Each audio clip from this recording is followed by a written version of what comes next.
Esselamu Aleyküm ve Rahmetullah.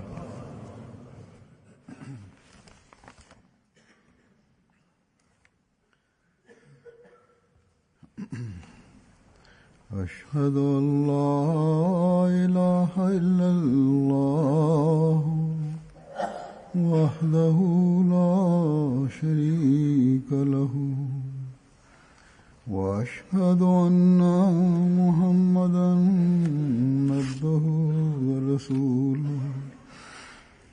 Amma ba'du fa'udhu billahi mineşşeytanirracim. Bismillahirrahmanirrahim. Elhamdülillahi Rabbil alemin.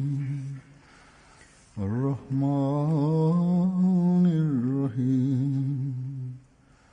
Maliki yevmiddin. İyyâke na'budu ve iyyâke nestaîn. اهدنا الصراط المستقيم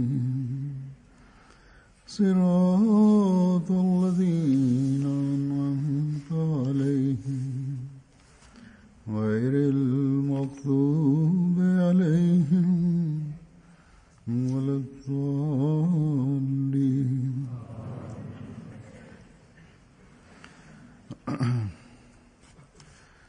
आज भी मैं Hazrat Muslim Maud radıyallahu anhu ke Hazret Muslim Maud radıyallahu ta'ala anhu'nun söylediği anlattı Mesih aleyhisselam zamanındaki bazı olayları anlatacağım. Biz bu olaylar önceden biliyor olsak dahi ama Hazret Muslim Maud radıyallahu ta'ala anhu'nun bunu beyan etme şekli, farklı açıdan beyan etme şekli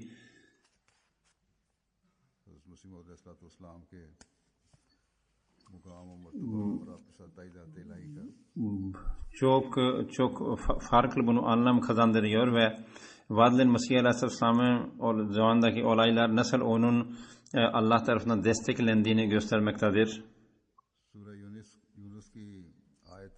Yunus suresinde bir ayet var, 17 ayeti. Allah Teala buyurur ki doğruluğun, peygamberin doğruluğunun ölçüsünü anlatmaktadır bu ayette. لَقَدْ لَبِسْتُ ف۪يكُمْ اُمَرًا مِنْ قَبْلِهِ اَفَلَا تَاكِلُونَ. Ben sizin aranızda bir ömür geçirdim bundan önce, bu iddiadan önce. Buna rağmen akıllanmıyor musunuz? Ben bu iddiamdan önce de, peygamberlik iddiamdan önce de uzun bir ömür geçirdim. Akıllanmıyor musunuz? Peygamber Efendimiz sallallahu aleyhi ve sellem Allah-u Teala Peygamber Efendimiz sallallahu aleyhi ve sellem kafirlere bunu söyledi. İşte bu bir prensiptir. Peygamberlik iddiasında bulunanın doğruluğunu ölçmek için onun geçmişi, onun hayatı, onun geçirmiş olduğu hayatı, peygamberlikten önceki hayatı, onun doğruluğunun bir delilidir. Hazreti Muslim Maud radıyallahu ta'ala anhu bir kere bir konuşma esnasında şöyle söyledi. Bu konuşmanın sebebi şu oldu. Kadiyan'da bazı muhalifler, bunun içinde büyük muhalifler, alimler, muhalifler vardı. Onlar toplandılar Kadiyan'da ve toplanıp Hazreti Mesih Maud aleyhisselatü vesselam'ın çok küfür ettiler. Ve büyük plan yapıp büyük bir hazırlıkla bu toplantı gerçekleştirdiler. Fesad yaratmak istiyorlardı, fitne çıkarmak istiyorlardı. Ancak Allah-u Teala lütfetti ve onlar amaca ulaşamadılar. Buna rağmen onlar ağzına ne geldiyse ağzından geleni söylediler Mesih-i Maud aleyhisselatü vesselam aleyhinde. Bundan sonra, bu toplantıdan sonra Hazreti Muslim Maud radıyallahu ta'ala anhu bir celsa düzenledi diyelim veya bir iclas, bir toplantı yaptı, iclas yaptı ve bu toplantı esasında bu muhaliflerin itirazlarını cevapladı ve Vadl-i Mesih Aleyhisselam'ın doğruluğunu ispatladı. İşte bütün orada konuşulan hepsini değil ama bir iki alıntıdan bahsedeceğim. O şöyle diyor: Hazreti Mirza Bey'in iddiadan önceki hayatına baktığınız zaman o buradaki Hindular, Sihler ve Müslümanlara hep ilan etti: benim önceki hayatıma hiç bir leke sürebilir misiniz? Ama hiç kimse onun bu cürette, bu cesarette bulunmadı. O herkes onun doğruluğunu, onun önceki hayat temizliğini kabul ediyordu. İşte lakad labistu fikum umuran min kablehi ayet-i kerimesine göre herkes şahitlikte bulundu ki onun iddiasından önceki hayatın temiz olduğunu şahitlik etti veya en azından itirazda bulunamadı. Sonra o şöyle der: Mevlevi Muhammed Hüseyin Batalvi ki daha sonra çok büyük muhalif oldu. O Vadl-i Mesih Aleyhisselatü Vesselam'ın temizliğini ve lekesiz hayatı sürdürdüğünü kendi dergisinde yazdı ve Mevlevi Zafer Ali Han Bey'in babası da buna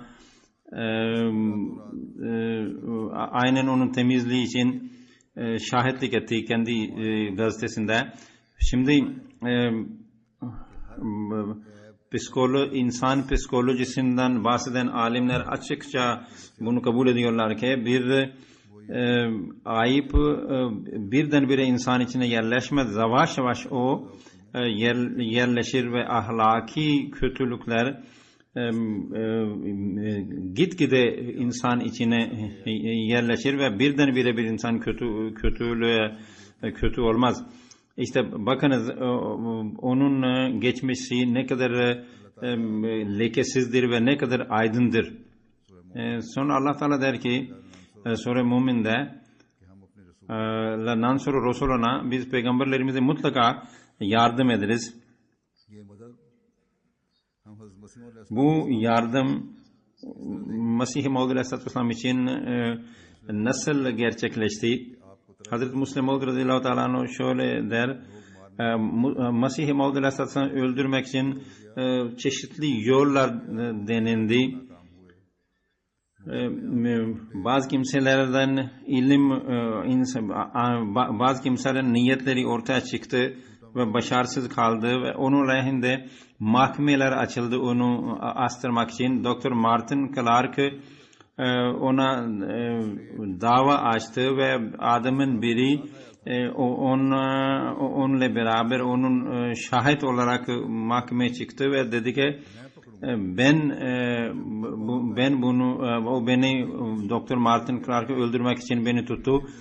Sonra hakim de öyle bir hakimdi ki o Vadl-i Mesih Aleyhisselam muhalif idi ve dedi ki bu adam Mesih olma iddiasında bulunuyor. Bu Hristiyan ve İngiliz bu hakim. Neden bunu tutup cezalandırmıyorlar? Öyle diyordu. Sonra bu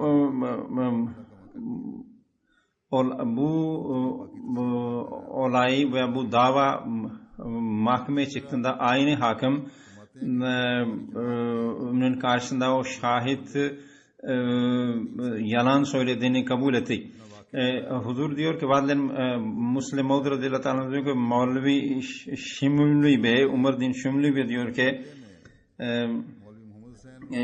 şöyle diyor ki Şimli'de Mevlevi Muhammed Hüseyin ve Mevlevi Abdurrahman ve birkaç başka kişi aralarında danışıyorlardı, konuşuyorlardı. Mirza Bey'in karşısında şimdi hangi yolu izleyelim? Mevlevi Abdurrahman Bey dedi ki Mirza Bey ilan ben artık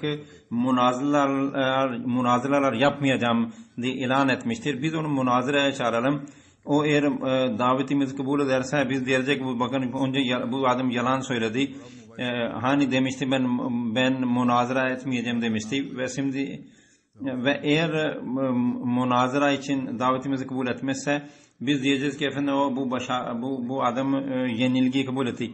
Bunun üzerine Mevli Umerdin dedi ki buna ne gerek var? Ben gidip onu öldüreyim. Mevli Muhammed Batali dedi ki o yavrum sen ne bileceksin? Bunlar hepsini biz denedik.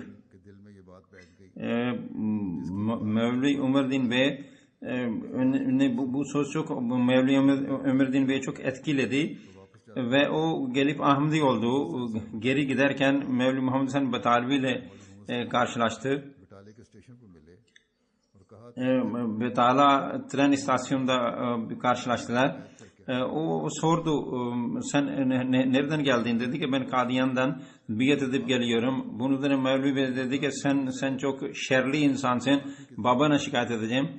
O bunun üzerine dedi ki efendim bu sizin buna vesile oldunuz. Muhalifler onu öldürmek istiyorlar ama Allah onu koruyor. İşte bakın temiz insanlar, öldürme niyetinde olan temiz insanlar eğer fıtratlar temiz ise o bakın kendisi ölüp gidiyor, yani teslim olup biat edip gidiyor. İşte ben önce de bu Vadil Mesih Aleyhisselam'a açılan katil öldürme davasından bahsetmiştim. Hristiyanlar tarafından bu dava açılmıştı. Hazreti Müslim Maud bunun ayrıntılarını anlatmaktadır.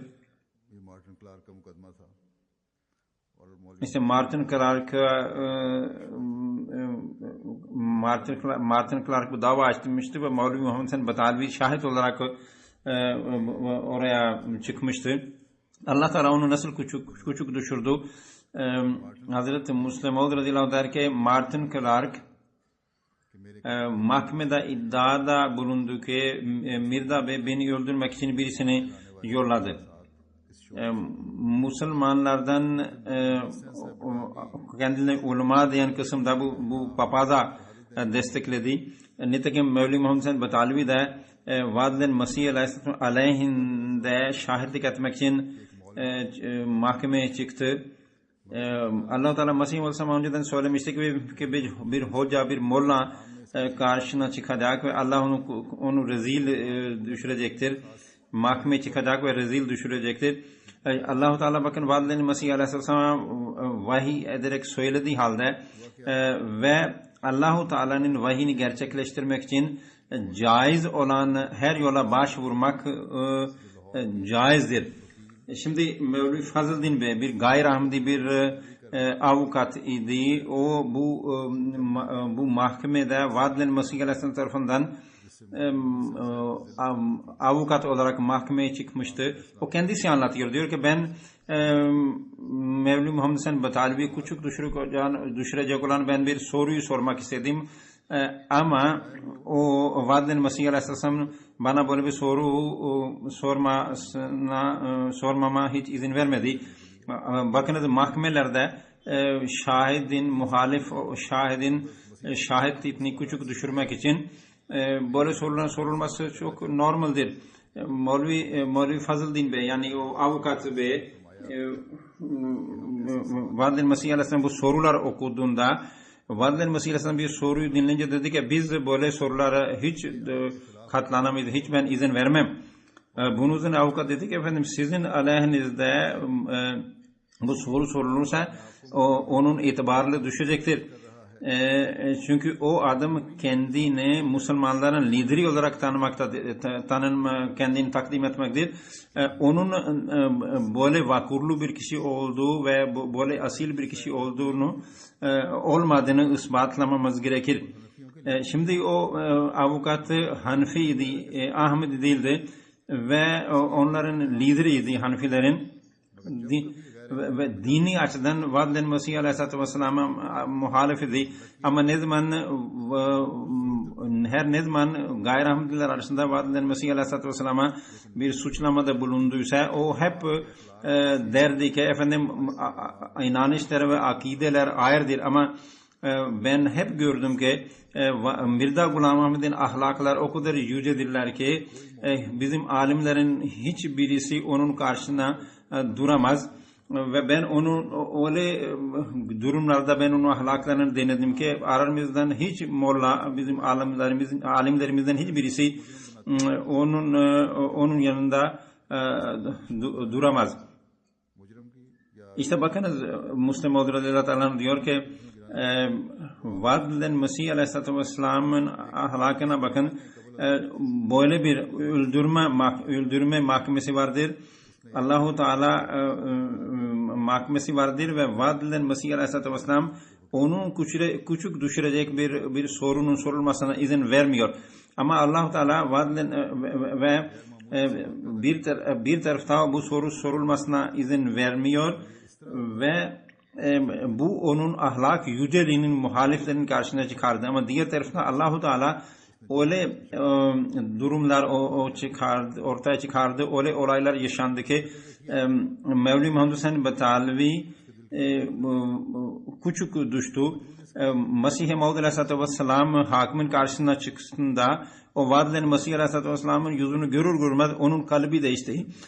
Kendisi bir sanık olarak ortaya çıktı. Buna rağmen o bir sandalye aldı ve vaad edilen Mesih Aleyhisselam'ın yanına oturturdu. Mevli Muhammed Hüseyin Batalvi geldi ve o şöyle bir düşünceyle gelmişti ki geldiğinde ki vaad edilen Mesih Aleyhisselam'a kelepçe takılmış olacaktır ve en azından o da rezil durumda olacaktır. Ama o bunun tam tersi bir manzarayla karşılaştı. Hakimle beraber bir sandalyede ve kürsüde oturduğunu gördü. Bunun üzerine hakime dedi ki efendim bana da efendim mutlaka sandalye takdim edilmeli ve ben çok asil bir aile mensup bir kişiyim. Ben valiyle görüşünce o bana her zaman sandalye takdim eder oturmam için. O dedi ki Molla sen bu farkını anlamıyor musun? Valiyle görüşmek farklıdır. Birisine görüşmeye gidince o mutlaka sana sandalye verir ama bu mahkemedir. Mahkemede ben sana sandalye veremem. Ama Mirza Bey asil bir ailedendir ve bunun ailesine sandalye verilir. Onun için ben buna oturmak için sandalye verdim. Kaptan Douglas o muhalefeti ve onun muhalefeti alelade bir muhalefeti değildi. Ve onun muhalefeti dini bir renklenmişti. Hazreti Müslim radıyallahu teala anh bunun ayrıntılarını anlatırken der ki o birkaç gün önce bu olaydan birkaç gün önce demişti, bu mahkeme olayından birkaç gün önce demişti ki Kadiyan'da birisi Mesih olmak iddiasında bulunuyor ve bizim Mesih'imizi tahkir etmektedir. Niye birisi onu yakalamıyor? Ona bu dava ona geldiğinde o yakalama kararı çıkarmak istedi. Oradan birisi dedi ki efendim bu yakalama bu kanunun siz yakalama kararı gönderemezsiniz.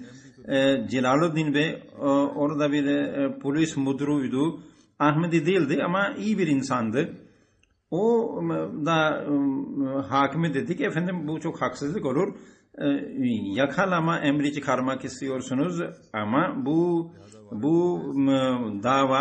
davada yakalama kararı çıkarılamaz. Sadece onu davet edip mahkemeye çıkarabilirsiniz. Bunun üzerine onlar mektupla Mesih-i Maud Aleyhisselatü Vesselam'a çağırdılar ve aynı kişi Celaluddin Bey Kadiyan'a gitti o mektubuyla beraber.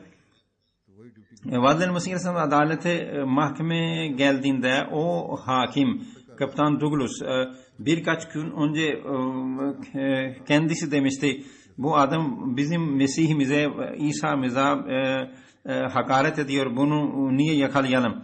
O büyük saygı gösterdi ve sandalye takdim etti, dedi siz otururken bana cevap verin. Mevli Muhsin Batalvi de orada şahit olarak gitmişti, çağrılmıştı. Adalet dışında büyük bir mahkeme dışında büyük bir kalabalık vardı ve onlar bu mahkemeyi dinlemek için gelmişlerdi. Mevli Muhsin Batalvi mahkemeye gittiğinde vaad edilen Mesih Aleyhisselatü Vesselam'ı sandalyede otururken gördü. Çok öfkelendi.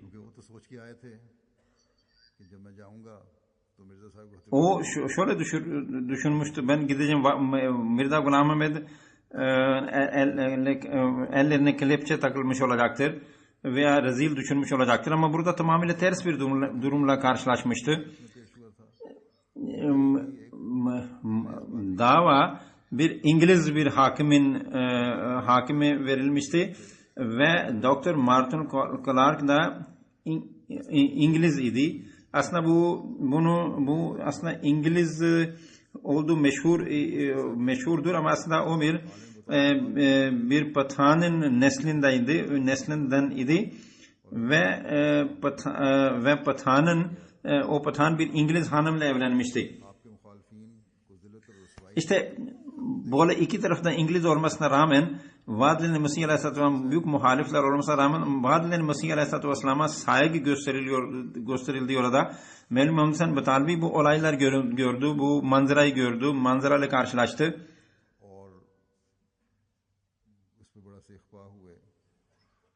Çok hızlı öfkelendi.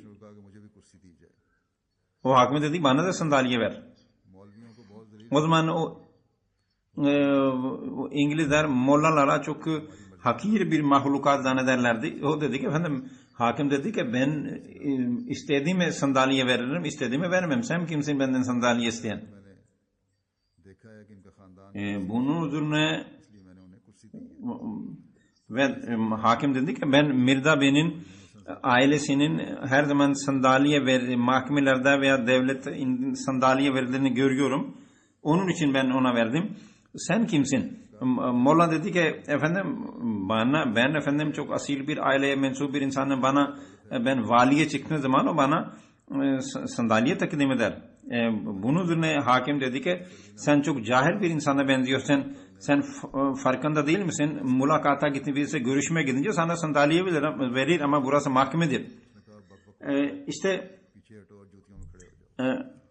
bunun üzerine o hakimle tartışınca hakim dedi ki buradan uzaklaş ve ayakkabıların bulunduğu yer getir milletine. Bunun üzerine oradaki hizmetçi veya mustahdem onu tuttu ve ayakkabıların yanına onu getirip oraya onu durmasını istedi. Molla oradan çıktı ve düşündü, dedi ki eğer millet dışarıdaki insanlar beni böyle görürlerse benim küçük düştüğünü göreceklerdir. Ama bir yerden bir sandalyeyi kaptı ve oraya oturdu. Böylece millet beni görürse böylece en azından bana da sandalye verildiğini zannederler. Düşüncesiyle bunu yaptı. Ama mustahdem de hakimin tavrını görmüştü. O çünkü mustahdemler hakimin yüzüne bakarlar. O Molla'ya geldi, dedi ki buradan kalk çabuk bu sandalyeyi boşalt. Molla oradan çıktı. Dışarıda birisi bir yere bir çarşaf sermişti. İşte bizim bir murabbimiz Mevli Muhammed Sen Batalvi, onun da ismi Muhammed Batalvi. Bu Muhammed Sen Batalvi'nin babasına ait bu çarşaftı. Yere serilmiş olan kumaş. Mevli Muhammed Bakş onun ismiydi ve daha henüz Ahmedi olmamıştı. Molla gidip ona oturdu. O kumaşa oturdu. Adam geldi. Dedi geldi. Molla dedi kalk buradan, benim bu kumaşım necis oldu. Sen molla olduğu halde, din alimi olduğu halde sen Hristiyanları desteklemek için buraya geldin. Ve onu oradan kaldırdı. İşte böylece molla çok rezil olup oradan kalktı. İşte bakınız bu ayat, beyinat, açık ayetlerdir. Allah-u Teala Vaad-ı Mesih Aleyhisselatü Vesselam'ı nasıl destekledi? Bir düşman hakim oldu ve sonra Allah-u Teala onun kalbini değiştirdi. Müslim Maud radıyallahu teala diyor ki ben 1924 senesinde ben Kaptan Douglas'la görüştüm. Bütün bu olaylar bana kendisi anlattı. Onun orada onun yanında çalışan bir memur vardı, baş memur vardı. o da bana anlattı ve dedi ki Dr. Henry Martin Clark'ın davası olunca ben orada baş memuriydim ve hakim dedi ki sen hemen tren istasyonuna git bizim için bizim yolculuğumuz için bazı şeyler bazı gereken işler yap. Ben orada baktım gittim Kaptan Douglas o hakim böyle sağa sola böyle hem yürüyordu. Çok kötü bir vaziyet, üzgün bir vaziyetteydi. Ben ona dedim ki efendim sen niye bu vaziyettesin? Ben ne oldu? Burada sandalyeler var, oraya otur. Ben orada dedim ki efendim ne oldu? Ne oldu size? Bana anlatın. Bir çaresini bulalım dedim ona. Bunun üzerine o dedi ki ben Mirza Bey'in yüzünü gördüğümden beri ben şöyle hissediyorum, böyle görüyorum ki bir melek Mirza Bey'in tarafına elini uzatıyor ve diyor ki Mirza Bey suçsuzdur. Bunun üzerine ben mahkemeyi sona erdirdim. Buraya geldim ve ben sağa gittiğim zaman burada yürüyorum. Sağa gittiğimde Mirza Bey'i görüyorum. Onun yüzünü görüyorum. O diyor ki ben yalancı değilim. Sola gidiyorum. O diyor ki ben suçsuzum. Orada da onu tekrar görüyorum. O diyor ki bunlar hepsi sahtekarlıktır ve ben yanlış bir şey yapmadım. İşte dedi ki eğer bu durum devam ederse ben delireceğim. Bunun üzerine bu baş memur ona demiş ki efendim siz bunu oturun. Polis müdürü Sir Marchant ve o da buralardadır. O da İngilizdir. Ben onu çağırayım. Belki o size bir fikir verir. Sir Douglas dedi ki peki onu çağır. Sir Douglas o geldiğinde Sir Douglas yani hakim ona bütün olayı anlattı. Ben diyor burada ben sağa gidince Mirza Bey'i görüyorum, sola gidince Mirza Bey'i görüyorum ve o bana diyor ki ben suçsuzum. Bu mahkeme, bu dava yalan bir davadır. Öbür tarafa gittiğimden tekrar onu görüyorum ve aynı şey bana söylüyor. Benim bu durum beni delirtiyor. Sanki ben delirdim gibiyim.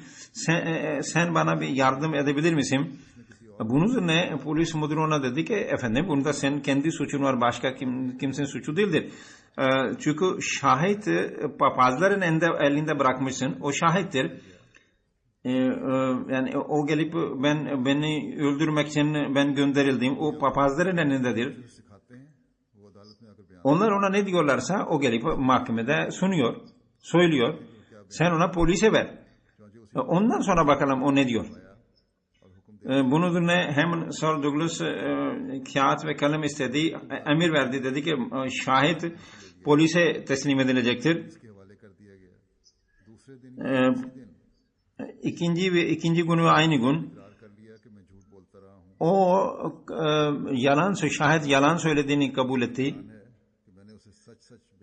Polis müdürü diyor ki ben ona doğruyu söylemesi için ısrar ettim. Önce o dedi ki yok ben doğruyu söylüyorum.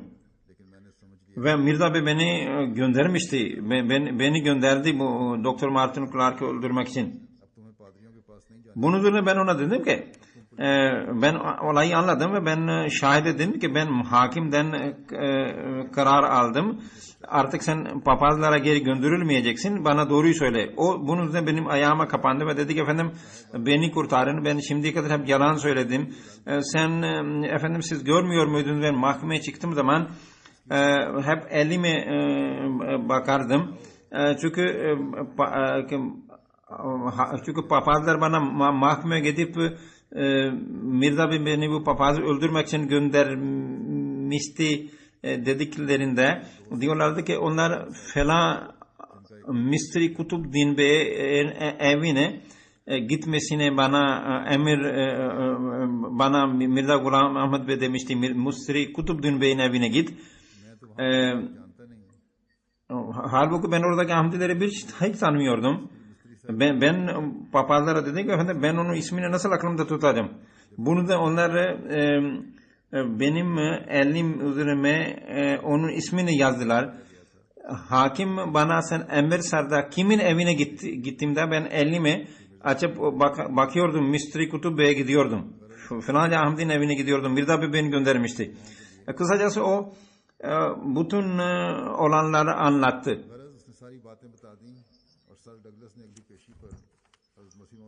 Ve Hakim Sir Douglas Vadl-i Mesih Aleyhisselatü Vesselam'ın beraatine ilan etti.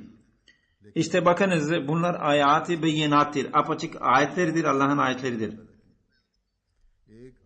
Allah-u Teala Douglas için sadece bir değil birkaçtan fazla açık ve ayetler gösterdi. Mesela o Hazreti Mesih Maud Aleyhisselatü'nün resmini görüyordu yürürken. O bana da bunu anlattı. Dedi ben bir gün evimde oturuyordum. Bir gün Hindistan'dan bir adam gelmişti. Bana dedi ki sen hayatın ilginç olan olaylarından bana anlatır mısın? Ben ona aynı bu Mirza Bey'le olan olayı anlatıyordum. Ki bu isnada hizmetçi bana bir kart getirdi. Dedi ki adamın biri dışarıda duruyor. Sizinle görüşmek istiyor. Ben onu içeri çağır dedim. Ben sordum genç ve ben seni tanımıyorum. Sen kimsin? O dedi ki efendim sen benim babamı tanıyorsun. Onu çok iyi tanıyorsun. Onun ismi Papaz Varisdin idi. Evet ben tanıyorum onu. Evet ben demin ondan bahsediyorum dedim. Dedi ki genç dedi ki efendim demin telgraf geldi ve onun vefat ettiğini yazıyor o telgrafta. İşte bu Padri Varisdin aslında bu bir papaz idi. Martin Clark'ı destekleyen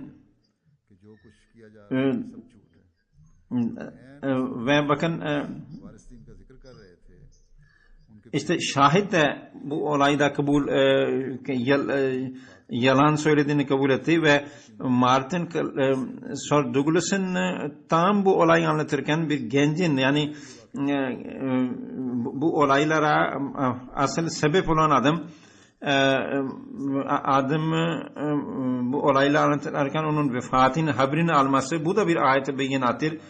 O bana da huzur diyor ki ikinci huzur hazretleri o bana da Kaptan Douglas bana bu olayları anlattı. Çodri Fatih Muhammed Siyal Bey bizim ilk mübelliğimizi de bunu anlattı İngiltere'deki. Ben 1924 senesinde ben orada gittiğimde o bana da bu olayları anlatmıştı. Hazreti Müslim radıyallahu anh diyor ki ben ilk defa oraya gittiğimde ben ikinci kere oraya gittiğimde 1953 senesinde ben oraya ikinci kere gittim ve onu tekrar çağırmak istedim ama dedi ki ben çok yaşlandım artık yürüyemiyorum gelmem mümkün değildir. Hazreti Müslim radıyallahu anh diyor ki ben işte üzüldüm. Benim elimde şey vardı araba vardı. Keşke onu çağırsaydım ama işte veya kendimiz oraya gitseydik. Hazreti Müslim radıyallahu anh diyor ki bunlar hepsi ayat-ı beyinatır, apaçık ayetlerdir. Mümin işte gerçek manada mümin olmaya çalışmalı. Eğer o gerçekten manada mümin olursa Allah-u Teala gayipten onun için öyle şeyler yaratır ki insanın gözleri açılır ve onun için nurlanır. Eğer bir iman insanın gözlerini açmıyorsa ve onun için karanlıkla doluysa böyle bir iman ne işe yarar? Eğer bir iman bu dünyada bize ayat-ı beyinatı göstermiyorsa o ahirette ne ayetler görecektir? İşte bu dünyada apaçık ayetler gören ahirette apaçık ayetler görür. İşte bunlar bu silsile, bu zincirleme, bu olayların zincirleme hala devam etmektedir diyor. 100 sene geçmesine rağmen hala devam etmektedir. Şimdi bakın Kaptan Douglas'ın torunu bana mesaj gönderdi. Dedi ki ben efendim mesaj gönderdi efendim ben biat etmek istiyorum dedi. Ve dedi ki ben düşünüyorum ki benim dedem hangi güzel iyilik yapmıştı ki şiddetle benim içinde bir istek var ve arzu var. Gideyim ve Ahmedi olayım diye. İşte bu da bir ayet beyinattır. Bu apaçık bir ayettir. 100 sene geçti. Bugün onun torunu bu hislerle yaşamaktadır. O ve düşünüyor ki benim dedeme bir hakikat gösterildi ama kabul etmedi ama ben bunu bugün kabul edeceğim. Ama Martin Luther torunu apaçık biliyorsunuz burada ilan etmişti ki benim o büyük babam yanlış idi ve ben ve Mirza Bey doğru idi. Hazreti Musa Maud radıyallahu teala anhu der ki mümin daima dua ve zikre ilahi ile zamanını geçirmeli ki Allah-u Teala İslam ve kendi zatının gerçeğini ona açıklasın ve o Allah'ın nurlu yüzünü görebilesin. İşte bu olunca onun gece gündüzü aylar seneleri ister rahat içinde olsun ister sıkıntı içinde onun için hep beraber olacaktır. İşte bir mümin Allah ve peygamberin çehresini görünce o böyle hislere kapanmaz. O daima mutluluk içindedir ve mutmain olur. Kimseden korkmaz.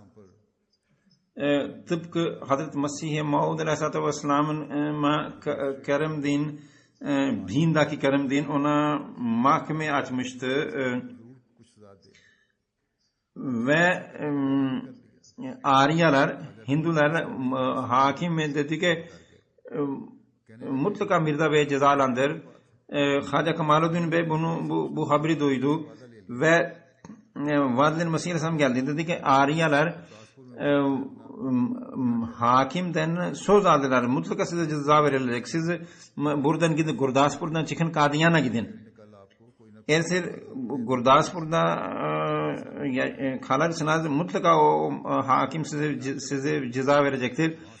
Hazur dedi ki Hazreti Mesih Maud Aleyhisselam dedi ki ben Kadiyan'a gitsem oradan da yakalanabilirim. O hakimin yetkisindedir. O beni oradan da tutuklama kararı çıkarabilir. Oradan başka bir yere gitsem orada da böyle bir karar gelebilir. Tutuklama emri çıkarılabilir. Ben nerelere kaçacağım dedi. Bunu da Haca Bey dedi ki Aryalar onun ağzından söz aldılar. O mutlaka size ceza verecek. Vadil Mesih Aleyhisselam uzanıyordu. Hemen doğruldu ve dedi ki Haca Bey sen niye üzülüyorsun? Allah'ın aslanına kim elini uzatabilir? Nitekim bunlar iki hakim idi. İkisinin her ikisi çok büyük azaba çarptırıldı. Birisi görevden alındı ve öbürünün oğlu delirdi ve yukarıdan damdan atlayıp kendini öldürdü. O kadar bu hakim o kadar bundan dolayı etkilenmişti ki bir kere Delhi'de beni gördü ve dedi ki dua et. Bana geldi dedi yalvar dedi ki dua et. Ben çok hatalar yaptım. Benim ikinci oğlum var. Ben o konuda da korkuyorum ama Allah beni affetsin. İşte bakın Aryalar bu kadar çaba sarf etmelerine rağmen Aryalar hiç başarıya ulaşamadılar. İşte eğer insan Allah-u Teala'nın kulu olursa o zaman kimse ona zarar vermez. Allah-u Teala vaadinden Mesih Aleyhisselam'a dedi ki eğer sen benim olursan bütün cihanım, bütün dünya, bütün kainat senin olur. Hiç kimse sana zarar veremez. ve hiçbir düşman senin aleyhinde bir şer yaratamaz. İşte Allah'ın kulu olun, gerçek kulu olun, Allah'ın gerçek kulu olun. Burada hem siz kendiniz barış içinde olursunuz, emniyet içinde olursunuz, hem evladınız ve dostlarınız hepsi emniyet içinde olur. Biliniz ki cemaat emniyette olmadığı müddetçe siz de emniyet ve barışta olmasınız. Ve cemaatin emniyet ve barışta olması için gelecek nesillerinizin emniyet ve barışta olması lazım. Hazur diyor ki Müslim Maud radıyallahu teala anhu, ben iyi hatırlıyorum, Padri Martin Clark papaz mahkeme açtığında ben çok dua ettim de ben bir rüya gördüm.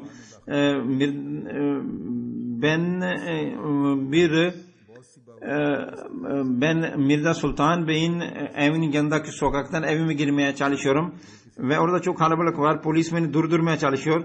Sonra birisi dedi ki bu ev halktan dedi, bunun gitmesine izin verin. Ben içeri girmeye çalıştım. Orada bir bodrum vardı.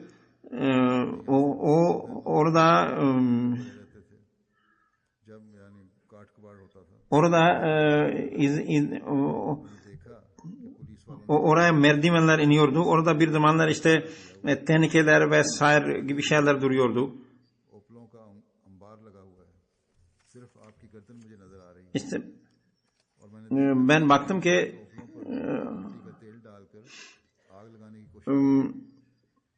oradaki duran polis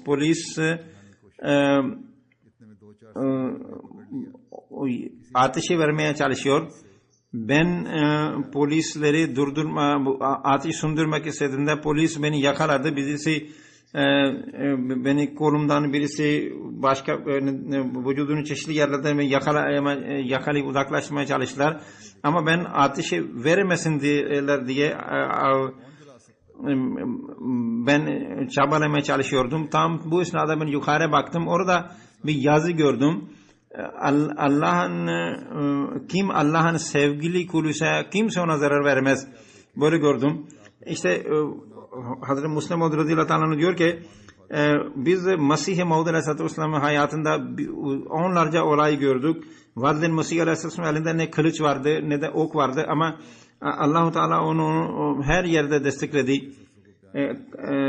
İşte Douglas Bey hakim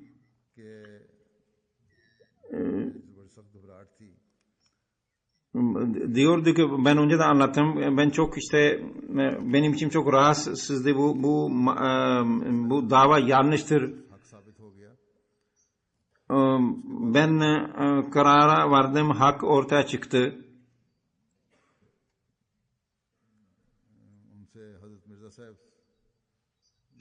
Ondan sonra diyor ben diyor Mirza Bey'e dedim ki diyor ki ben Mirza Bey gibi kalbi geniş olan kimse görmedim. Ben hakim olarak ona dedim ki sen bunların aleyhine sana dava açanların aleyhine dava açma hakkına sahipsin, açabilirsin. Mirza Bey dedi ki hayır, ben hiç dava açmayacağım. İşte bu kadar muhalefetlere rağmen Vadil Mesih Aleyhisselam'ın karşılaştığı muhalefetlere rağmen o hep Allah-u Teala hep onu korudu. Kadiyan hep ilerledi. Cemaat ilerledi. Hazreti Müslim Maud radıyallahu anh der ki bir zamanlar Kadiyan'da Ahmediler mescidleri sokulmazdı. Mescid kapılar kapatılmıştı. Yolda kazıklar çakılmıştı ki Ahmediler mescide giderken takılıp düşsünler. Kuyulardan su almalarına izin verdi. Hatta Ahmedilere o zaman kapkacık Ahmedilere verilmeyecektir diye yasaklar getirilmişti. Ama bugün bakın onlar nerede? Onların evlatlar Ahmedi oldu. Ve işte bu medrese ki beni bugün oturup verdiğim hitap konuşma yaptım bu medrese bununla ilgili meşhurdu. Burada cinler yaşar ve kimse buradan gece vakti yapayalnız geçmiyordu. Bakın cinler buradan nasıl kaçtı.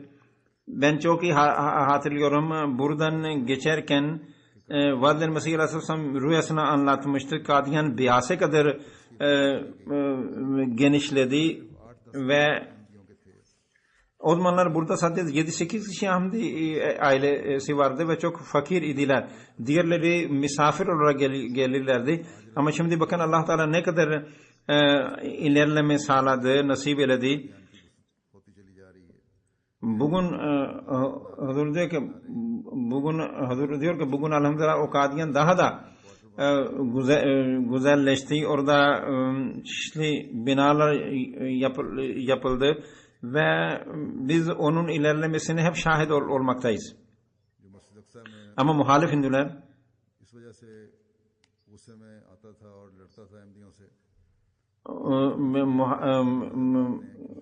gene Ahmedilerle muhalif Hindu gelip Ahmedilerle kavga ederdi. Efendim Mescid-i Aksa'dan gürültü geliyor. Ama bugün onun evi dahi Mescid-i Aksa'nın evi Mescid-i Aksa'nın bir parçası haline gelmiştir.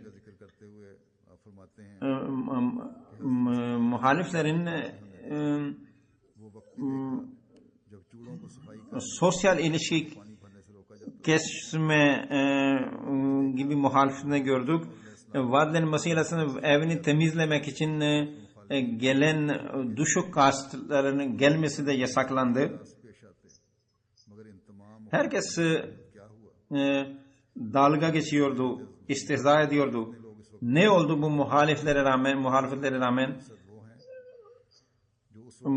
Bugün burada oturup beni dinleyenlerin %95'i o zaman muhalif idiler ve muhaliflere dahil idiler. Sonra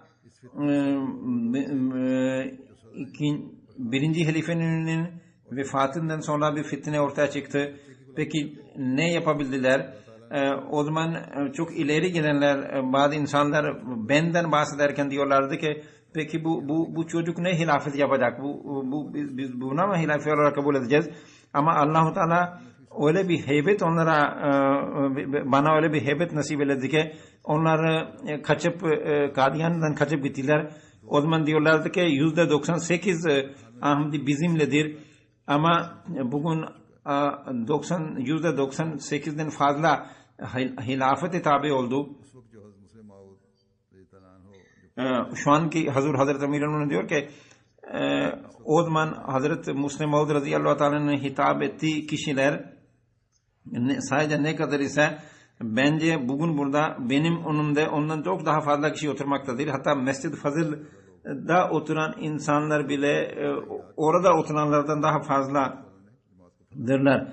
Bu da Allah'ın apaçık ayetleridir. Allah dünya cemaati nerelere yaydı.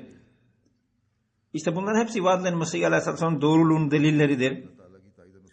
Ve ondan sonra devam eden hilafet ile Allah'ın desteğini göstermektedir.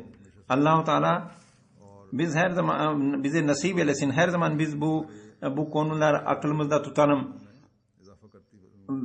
Ve bu manzaralar, bu olaylar, bu ayetler, açık ayetler hem bizim nesillerimizin imanlarını hep parlatsınlar, güçlendirsinler.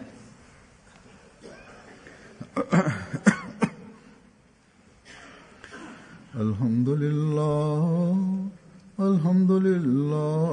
nahmaduhu ve nesta'inuhu ve nestağfiruhu ve nu'minu bihi ve netevekkalu aleyh ve na'udzu billahi min şururi enfusina ve min seyyiati a'malina. من يهده الله فلا مضل له ومن يضلل فلا هادي له ونشهد أن لا إله إلا الله ونشهد أن محمدا عبده ورسوله عباد الله رحمكم الله إن الله يأمر بالعدل والإحسان وإيتاء ذي القربى وينهى عن الفحشاء والمنكر والبغي يعظكم لعلكم تذكرون اذكروا الله يذكركم وادعوه يستجب لكم ولذكر الله أكبر